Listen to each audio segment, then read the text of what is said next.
Hello बच्चों, welcome to Omega coaching classes. Omega coaching classes में आपका स्वागत है। जैसे बेटा हम आपको बता रहे थे कि हमारी जो सीरीज चल रही है मोस्ट इंपोर्टेंट क्वेश्चनों की सीरीज चल रही है। इसमें मोस्ट इंपोर्टेंट क्वेश्चन में हम रियल नंबर को बिल्कुल कंप्लीट करा चुके हैं। उसके जो भी मोस्ट इंपोर्टेंट क्वेश्चन है वो हम कंप्लीट करा चुके हैं और पॉलिनोमियल्स के भी क्वेश्चन हम कंप्लीट करा चुके हैं। आज का जो हमारा चैप्टर है वो pair of linear equation in two variables है, दो चरों वाले रैखिक समीकरण। उनको कैसे कैसे सॉल्व करते हैं, किस तरीके के क्वेश्चन हम तुम्हारे लिए लेकर आए हैं जो बोर्ड में मोस्ट इंपोर्टेंट, जो बोर्ड से रिलेटेड है, जो बोर्ड एग्जाम से रिलेटेड क्वेश्चन है, जो ज्यादातर आए हुए हैं। मैं एक बार फिर दिखा दूं, ये 100 क्वेश्चन हैं आपके लिए जो हमने तैयार किए हैं पूरी, और ये चैप्टर वाइज क्वेश्चन है। चैप्टर वाइज 100 क्वेश्चन है और चैप्टर वाइज क्वेश्चन है जो हमने आपके लिए लिए हैं। ठीक है बेटा, तो इन 100 क्वेश्चनों में आप बहुत अच्छे से देख रहे हैं कि ये सारे चैप्टर हैं। पहला चैप्टर हमने इसमें कंप्लीट करा दिया, दूसरे चैप्टर के क्वेश्चन कंप्लीट करा दिए और तीसरे चैप्टर जो है वो आज स्टार्ट हो रहा है, pair of linear equation in two variable, दो चरों वाले रैखिक समीकरण का जो टॉपिक है वो हम स्टार्ट कर रहे हैं। यूपी बोर्ड और सीबीएसई बोर्ड के स्टूडेंट हमारी प्लेलिस्ट में जाकर, हमारे चैनल पे जाके ओमेगा क्लासेस 1270 पर जाकर आसानी से अपने डाउट को क्लियर कर सकते हैं और जो मोस्ट इंपोर्टेंट क्वेश्चन हम आपके लिए लेकर आ रहे हैं उनको भी आप आसानी से समझ सकते हैं। कम टू द पॉइंट, हम चलते हैं। ये हमारा लेक्चर 1 है, क्लास 10th है, मैथ है, इंपॉर्टेंट क्वेश्चन यहाँ पे लिखे चैप्टर नंबर 3 और यहाँ पे हमारे चैनल का नाम ओमेगा क्लासेस 1270। बिल्कुल, इसके बाद हमारा पहला क्वेश्चन लिया हुआ, अनुपातों a1/a2, b1/b2 और c1/c2 की तुलना करके ज्ञात कीजिए कि निम्न रैखिक समीकरणों के युग्म संगत है अथवा असंगत है। तो मैं आपको बता देता हूं, संगत, कंसिस्टेंट और इनकंसिस्टेंट कब होते हैं, संगत कब होते हैं, जब किसी भी इक्वेशन का कहीं ना कहीं सॉल्यूशन हो, या तो वन सॉल्यूशन हो या मेनी सॉल्यूशन हो, तो वहां पे संगत होते हैं। और जहां पे कोई सॉल्यूशन नहीं होता वहां पे असंगत होते हैं। यानी जहां पे समांतर लाइन होती है, समांतर परस्पर दो लाइन, जो दो रेखाएं परस्पर समांतर होती हैं, तो वहां पे उसका कोई सॉल्यूशन नहीं होता। जहां पे कोई सॉल्यूशन नहीं होता वहां पे दी हुई रेखा का जो युग्म होता है वो असंगत होता है। तो मैं आपको दिखाता हूं, आप चलिए क्वेश्चन को समझिए बहुत अच्छे से, उसके बाद आपकी सब चीज समझ आ जाएगी सॉल्व। हम यहाँ पे करते हैं, इक्वेशन लेते हैं 6x minus 3y plus 10 equals to 0 और हमने यहाँ पे दूसरी इक्वेशन ली 2, इसके बाद दूसरी नीचे ले लेते हैं, ये हो जाएगा आपका 2x minus y plus 9 equals to 0। ये हो गया। ये हम फर्स्ट क्वेश्चन को सॉल्व कर रहे हैं बेटा, यहाँ से फर्स्ट क्वेश्चन। अब मैं आपको बता दूं कि जो पहला इक्वेशन है उसकी कंपैरिजन, इसकी अगर तुलना में a1x plus b1y plus c1 equal to 0 से, और अगर इस वाले की कंपैरिजन में a2x plus b2y plus c2 equal to 0 से, अगर मैं इनकी तुलना दोनों इन दोनों इक्वेशनों से कर दूं, तो पहली वाली इक्वेशन मुझे a1 b1 c1 निकाल देगी और दूसरी वाली इक्वेशन मुझे यहाँ पर जो है a2 b2 c2 देगी। तो अभी आप, जब मैं इनकी कंपैरिजन करता हूँ तो यहाँ पे x का गुणांक a1 है, यहाँ पे x का गुणांक जो है 6 है, तो इससे मुझे मालूम हुआ कि a1 की वैल्यू हो गई 6, कोमा लगाइए। y का यहाँ पे गुणांक b1 है, यहाँ पे y का गुणांक माइनस का 3 है, तो यहाँ पे मुझे मालूम हुआ b1 जो है वो माइनस का 3 हुआ। और तथा जो आपका c1 है, जो अचर पद यहाँ पे c1 है, वहां पे चर पद 10 है, तो c1 का मान हो गया 10। पहली इक्वेशन से मैंने कंपेयर कर लिया। कंपेयर करना बहुत आसान है, यानी जो यहाँ पे x का गुणांक है, जो वहां पे x का गुणांक है, यहाँ पे x का गुणांक a1 है, यहाँ पे x का गुणांक 6 है, तो इसका मतलब a1 की जगह कौन आ रहा है, 6 आ रहा है, तो a1 जो हमारा 6 हो जाएगा। ऐसे ही हमें करना है। a2 अब अगली इक्वेशन से करिए तो यहाँ पे मिलेगा हमें a2 की जो वैल्यू है वो 2 निकल कर आ रही है, और जो b2 है वो भी हमें बहुत अच्छे से मालूम है -1 होगा, और जो c है, जो c2 है वो हमें बहुत अच्छे से मालूम है, c2 जो है वो 9 होगा। यहाँ तक समझ में आ गया। अभी आपने a1 b1 c1 a2 b2 c2 comparison करने के बाद आसानी से आपने a1 भी निकाल लिया, b1 भी निकाल लिया, c1 भी, a2 भी, b2 भी, c2 भी। अब क्या करना है, अब ये करना है जो हमें करना है, ध्यान से देखना, हमें निकालना है यहाँ से a1/a2। तो a1/a2 है हमारा 6 अपॉन में 2, 2 1 जा 2, 2 3 जा 6 इक्वल टू 3। अब हम यहाँ से निकालेंगे आगे b1/b2। आपको बहुत अच्छे से मालूम है b1 कितना आपका माइनस का 3 और b2 कितना माइनस का 1, माइनस का माइनस कटेगा 1 3 जा 3। जब दो बराबर आ जाते हैं तो तीसरा निकालना जरूरी होता है बेटा। दो बराबर आ गए यानी a1/a2 बराबर है b1/b2 के, लेकिन अब c1/c2 को भी निकालना जरूरी हो गया है। तो क्यों निकालना जरूरी है उसको मैं आपको बताऊंगा। c1/c2 जो है वो निकल कर आएगा आपका 10/9। कितना आएगा बेटा, 10/9। अब आप देख रहे हैं कि a1/a2, b1/b2, c1/c2, अब ये तीनों आपने देख लिए यहाँ पे। तो हमारा जो पहला जो कंडीशन है, हमारी जो पहली स्थिति है, जो पहली कंडीशन होती है, तो वो आपको मालूम है कि a1 जो है a2 के तो बराबर है, A1 अपॉन A2 बराबर B1 अपॉन B2 और डज नॉट इक्वल है C1 अपॉन C2। इस स्थिति में ये कब होता है? जब दो रेखाएं परस्पर समांतर होती हैं। ये जब ये किन रेखाओं का प्रतिबंध है?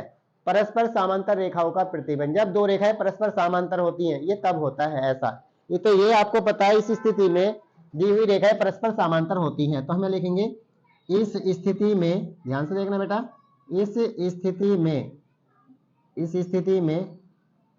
दी हुई रेखाएं परस्पर समांतर होती हैं। इस स्थिति में दी हुई रेखाएं परस्पर समांतर होती है। जब रेखाएं परस्पर समांतर होती हैं तो इस प्रकार दो परस्पर समांतर रेखाओं का कोई हल नहीं होता, और जब कोई हल नहीं होता तो दी हुई रेखाएं परस्पर संगत होती हैं। तो दी हुई रेखाएं, अतः दी हुई रेखाएं परस्पर संगत है, दी हुई रेखाएं संगत हैं। अतः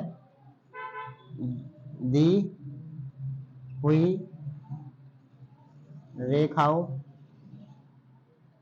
के युग्म असंगत है। कैसे है बेटा? असंगत।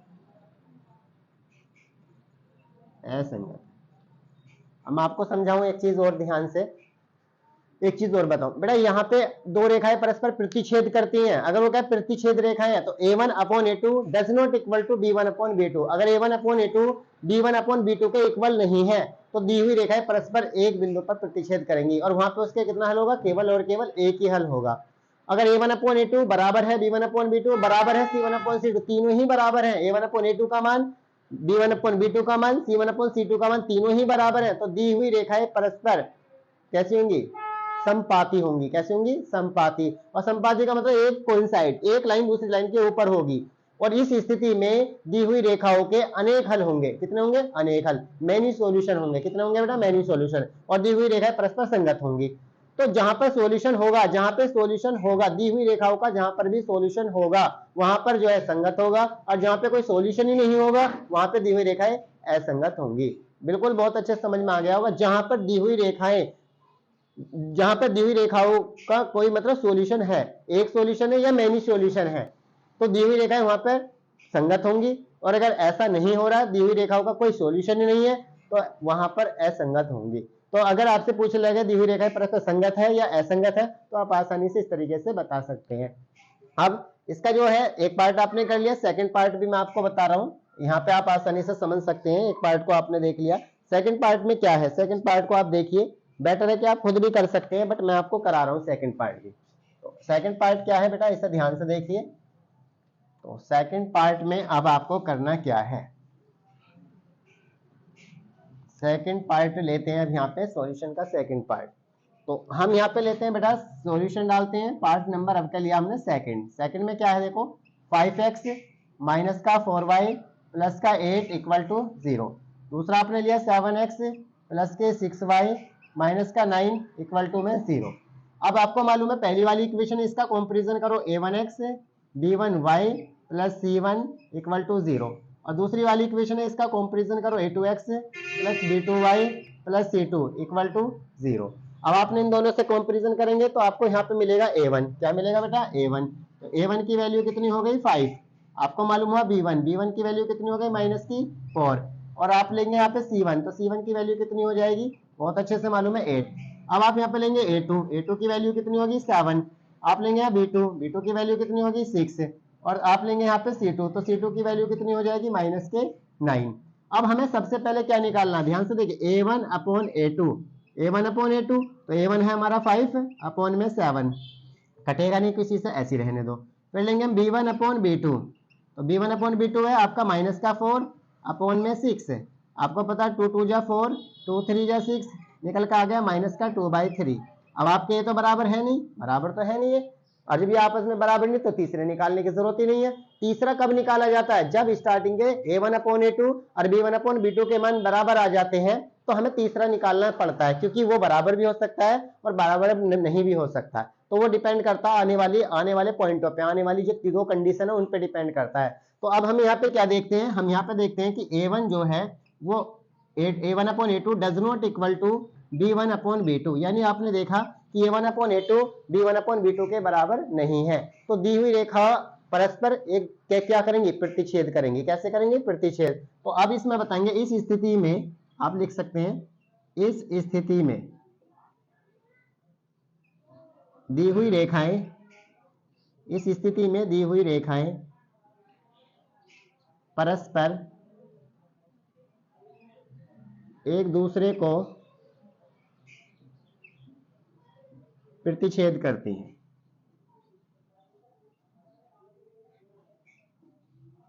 तो इसलिए प्रतिच्छेद रेखाएं के लिए होंगी, ये रेखाएं प्रतिच्छेद रेखाएं।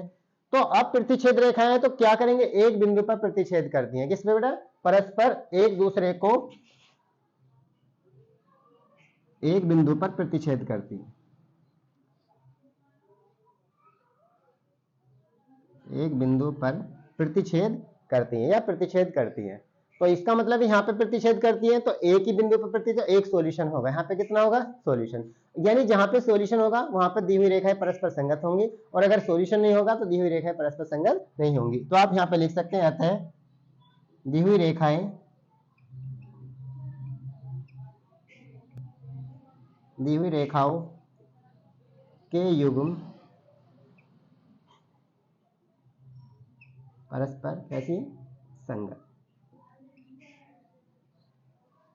तो अब आप देखेंगे कि इसमें क्वेश्चन में आपको जैसे पूछा था कि मतलब इसका कंपैरिजन करके, अनुपातों की तुलना करके निम्नलिखित समीकरणों के युग्म संगत अथवा असंगत। तो बिल्कुल दो बातों में बात खत्म हो रही है। अगर किसी इक्वेशन के सॉल्यूशन है, चाहे एक सॉल्यूशन हो या मैनी सॉल्यूशन हो, तो वहां पे संगत होगा। और अगर ऐसा नहीं हो रहा, मतलब जहां पे कोई सॉल्यूशन ही नहीं हो रहा, वहां पे असंगत होगा। तो मैं आपको याद दिला दूं कि संगत कहां पे होगा, जहां पे किन्हीं जब दो रेखाएं एक दूसरे को प्रतिच्छेद करती हैं, तो वहां पर जो है एक हल आता है। कितना हल आता है, एक। तो वो होती है प्रतिच्छेद रेखाएं। जहां एक रेखा दूसरी रेखा को किसी एक बिंदु पर प्रतिच्छेद करती है, तो प्रतिच्छेद रेखाएं होती है, तो वहां पे एक सॉल्यूशन होगा। और जहां पे कोइंसाइड कब होती है, जब एक लाइन दूसरी लाइन के ऊपर होती है, संपाती होती है, तो वहां पे उसके मैनी सॉल्यूशन होंगे। तो इन दोनों सिचुएशन में दी हुई रेखाएं परस्पर संगत होंगी। और जहां पर दो रेखाएं परस्पर समांतर होती हैं, और समांतर होने का प्रतिबंध आपको पता है, a1/a2 बराबर b1/b2 does not equal to c1/c2। अगर इस सिचुएशन में दो रेखाएं परस्पर समांतर होंगी तो वो कहीं मिलेंगी नहीं। जब मिलेंगी नहीं तो उनका कोई सॉल्यूशन भी नहीं होगा। जब उनका कोई सॉल्यूशन नहीं होगा तो दी हुई रेखाएं परस्पर संगत भी नहीं होंगी, बल्कि कैसे होंगी, असंगत होंगी। यानी जहां किसी रेखा का कोई हल ना हो, बस वहां असंगत लिखना। और जहां पे कोई हल हो, एक हो या मैनी हो, एक हो या बहुत सारे अनेक हल हो, वहां पे संगत आएगा। ये आसानी से आप बता सकते। और तीन फॉर्मूले आपके हैं, तीनों को आप बता सकते हैं। प्रतिच्छेद रेखाओं का प्रतिबंध क्या होता है, समांतर रेखाओं का प्रतिबंध क्या होता है, और तीसरा जो हमारा होता है संपाती रेखाओं का प्रतिबंध क्या होता है। तीनों को याद कर लो, उसी से आपकी एक्सरसाइज फिनिश हो जाएगी। ओके, अब हम चलते हैं बेटा, ये भी हमारा हो गया, आगे चलते हैं। निम्नलिखित समीकरणों को विलोपन विधि से हल कीजिए। अगला क्वेश्चन, विलोपन विधि से हल करने का क्या प्रोसेस है। आपको मैं पहले क्वेश्चन में समझा रहा हूं, दूसरा क्वेश्चन आप खुद करके देखेंगे। मैंने लिखा 2x प्लस का 3y equal to 11, equation number हो गई 1। आपने लिखा यहाँ पे 2x, आपने लिखा यहाँ पे 4y इक्वल टू माइनस का 24, इक्वेशन नंबर हो गई 2। इसमें आपको क्या करना होता है, मैं आपको बता दूं, या तो x के कोफिशिएंटों को या y के गुणांकों को एक जैसा करना होता है इसमें। यानी x या y के जो गुणांक होते हैं, x का गुणांक कौन है 2 और y का गुणांक कौन है 3, ऐसे x का गुणांक 2, y का गुणांक 4। या तो x के गुणांकों को बराबर करो या y के गुणांकों को, लेकिन यहाँ तो ऑलमोस्ट टैली हुआ है, तो हमें यहाँ पे करने की जरूरत नहीं है। लेकिन अगर ऐसा ना होता, अगर ये नहीं होते, तो फिर क्या करना है, तो आपको जो x का गुणांक ऊपर है उसकी मल्टीप्लाई नीचे वाली इक्वेशन में, जो नीचे है उसकी ऊपर वाले में करके आसानी से मल्टीप्लाई करके इक्वेशन आगे बना सकते हैं। तो कैसे, इसमें तो आप सीधा सीधा ये दोनों कट सकते हैं। जोड़ने पर तो 4x हो जाएंगे, लेकिन मुझे जरूरत नहीं है जोड़ने की, तो मैं क्या करूँ, घटाने पर क्या कर दूं बेटा, इनको घटाने पर आपको पता है नीचे वाली जो इक्वेशन होती है उसके साइन क्या हो जाते हैं, बदल जाते हैं। प्लस का है तो माइनस, माइनस है तो प्लस, और माइनस है तो प्लस। अब ये प्लस का 2x माइनस का 2x कैंसिल आउट हो गए, तो ये हो गया 4 और ये हो गया 3, तो प्लस के हो गए 7y। अब यहाँ पे 24 और 11 हो गए 35, आपने प्लस कर लिया। y निकालोगे तो y इक्वल टू हो जाएगा 35 बाई 7, 7 बन जा 7, 7 5 जा 35, आपके निकल के आ गया y इक्वल टू 5, तो y का मान आ गया 5। अब इस y के मान को या तो 1 में रख दो या 2 में रख दो। तो आप क्या करेंगे, y का मान, put in equation first, y का मान समीकरण 1 में रखने पर, अगर मैं y का मान समीकरण 1 में रख दूं तो मुझे सीधा सीधा दूसरा निकल जाएगा। तो 2x प्लस 3 y की जगह मैंने यहाँ पे 5 रखा इक्वल टू में हो गया 11। फिर आपके पास अगर 2x प्लस 5 की 3 में करेंगे तो 15 होगा इक्वल टू में आ गया 11। मैं लिखा 2x से 15 को मैं उधर लेके जाता हूँ तो रास्ता बदल गया तो माइनस का हो गया तो माइनस का 15। तो आपने देखा 2x इक्वल टू 15 में से 11 जाएंगे तो माइनस के 4 बचेंगे। मुझे निकालना है x इक्वल टू हो जाएगा माइनस का 4 बाई 2, 2 1 जा 2, 2 2 जा 4। तो यहाँ पे मुझे मिला x बराबर -2। एक मेरा मान ये आ गया। और x के दो चरों वाले रैखिक समीकरण में x के दो ही मान होते हैं, ये रहे एक x एक y, दो चर। तो चर कौन कौन है यहाँ पे, x और y, वही तो चर है। तो इसका मतलब कह सकते हैं अतः x बराबर जो है -2 तथा y बराबर कितना 5। This is answer. तो ये विलोपन विधि से था, लेकिन विलोपन विधि में पहली इक्वेशन बनी हुई थी, इसलिए तुम्हारे लिए आसान, मेरे लिए भी आसान था करना और तुम्हारे लिए भी आसान था। लेकिन मैं इसके सेकंड क्वेश्चन को लेके चलता हूँ, इसकी सेकंड क्वेश्चन की तरफ लेके चलता हूँ ताकि आपको मालूम भी हो जाए कि हमें किस तरीके से क्वेश्चनों को सोल्व करना है। फर्स्ट टाइम तो आपने देखा कि इसमें x के या y के गुणांकों को एक जैसा करना होता है, लेकिन यहाँ पे ऑलमोस्ट पहले जो है गुणांक पहले हुए हुए थे, इसलिए मुझे आगे करने की जरूरत नहीं पड़ी। लेकिन मैं इसका सेकंड क्वेश्चन आपको दिखाना चाह रहा हूँ ताकि आप इसमें समझ सके कि क्वेश्चन को किस तरीके से किया गया है। तो अगला क्वेश्चन जो है हमारा, इसमें सेकंड पार्ट जो है इसका आप आसानी से समझ सकते हैं सेकंड पार्ट में क्या बताया गया। तो सेकंड पार्ट है इसका क्वेश्चन नंबर, इसका मतलब सेकंड। तो मैंने यहाँ पे सबसे पहले सेकंड पार्ट को उतारा, ये हो जाएगा 2x plus 3y equal to 11 और आपके पास है 2x plus 3y equal to 4। अब मैं इसे सोल्व कर रहा हूँ तो इसे एक बार मैंने इसे रखा 3x plus 2y equal to 11 equation number 1। फिर मैंने इसके नीचे इसे रखा 2x plus 3y equal to 4 equation number 2। अब आप देखो समझने की कोशिश करें। अब आप यहाँ पे क्या समझने की कोशिश कर रहे हैं, ध्यान से देखना।